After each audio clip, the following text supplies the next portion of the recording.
Game തുടങ്ങല്ലേ? അപ്പൊ നമ്മള് ഗെയിം കളിക്കാൻ പോകുന്നത് ഇദാമ്, ഇഖ്ഫാ, ഇദ്ഹാർ 3 കളറുകളിലുണ്ട്. നമ്മുടെ ഡെസ്കിൽ 3 കളർ ചോക്കുണ്ട്. ഇദാമ് മഞ്ഞ, ഇഖ്ഫാ നീല, ഇദ്ഹാർ പച്ച. നിങ്ങൾ എന്ത് ചെയ്യണമെന്നറിയോ? ഇദാം മഞ്ഞാണല്ലോ, അപ്പൊ മഞ്ഞ ചോക്കുകൊണ്ട് ഇദാമിന്റെ അക്ഷരത്തിന് നേരെ വരക്കണം.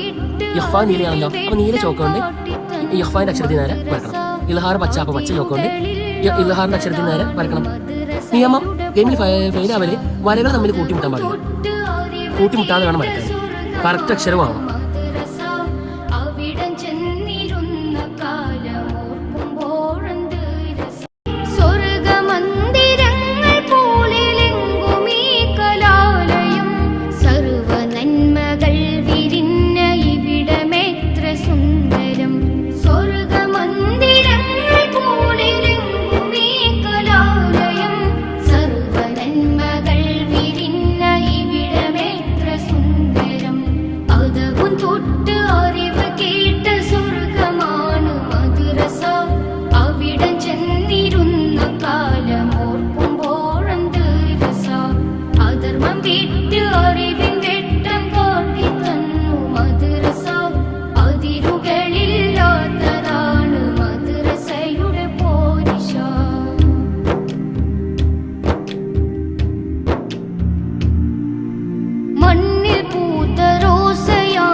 പോരിശ അതവും തൊട്ട് അറിവ്